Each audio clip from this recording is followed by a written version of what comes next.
প্রথমে দেখে মনে হতে পারে চলছে সিটি কর্পোরেশনের অবৈধ বিল্ডিং উচ্ছেদ অভিযান।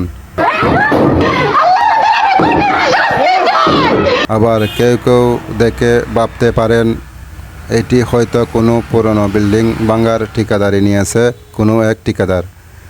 কিন্তু আসল ঘটনা হলো বিএনপির নেতাকে 50 লাখ টাকা চাঁদা না দেওয়ার পুরো বাড়িটি এভাবে ঘুরিয়ে দেওয়া হয়।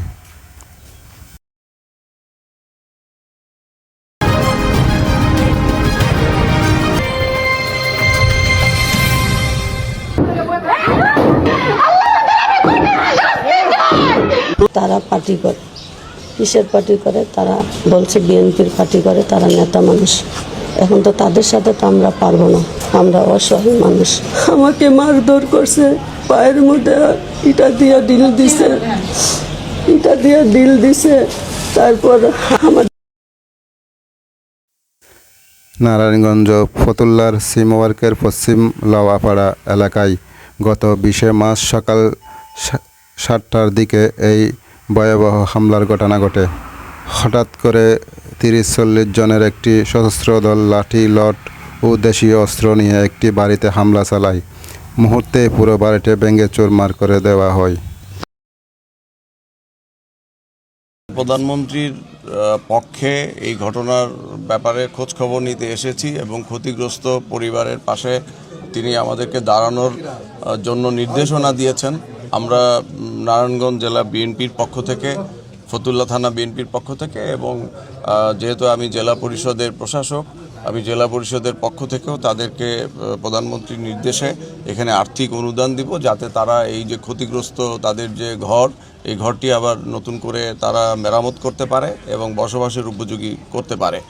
আর এখানে বিএনপির বিষয়টি যেটা আপনি আপনাদের নিউজ চ্যানেলে যেটা প্রচার করেছেন, কিন্তু একটি পক্ষ 5ই আগস্টের পর থেকেই একটা সুবিধা নেওয়ার জন্য এখানে আরেকটা পক্ষের উপরে তারা জোরপূর্বক হামলা করেছে এবং এই ঘর ভাঙচুর করেছে।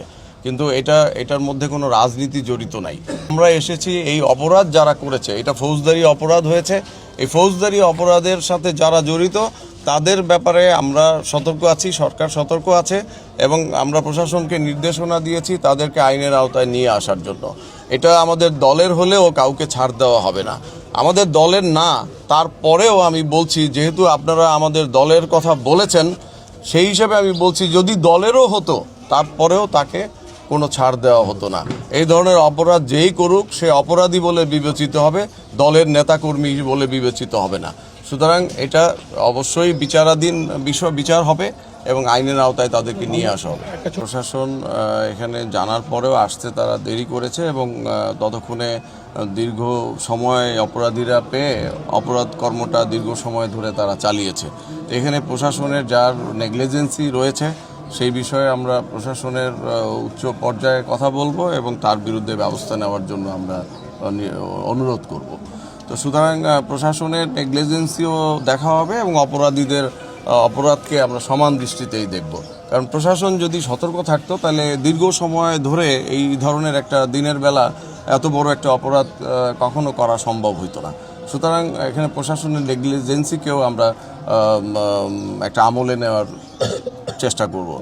যেহেতু প্রধানমন্ত্রীর নির্দেশে এখানে এসেছি, আমরা প্রধানমন্ত্রীর নির্দেশ মতো এই ক্ষতিগ্রস্ত পরিবার যেহেতু আর্থিকভাবে অতটা সচ্ছল নয়, সুতরাং তাদের আপাতত এই ঘরটি দ্রুত বসবাসের উপযুক্ত করার জন্য আমাদের জেলা পরিষদের পক্ষ থেকে আমরা প্রধানমন্ত্রীর নির্দেশে এই পরিবারকে 1 লক্ষ টাকা অনুদান হিসেবে প্রধানমন্ত্রীর মাধ্যমে আমরা তাদেরকে আগামীকাল পৌঁছে দিব।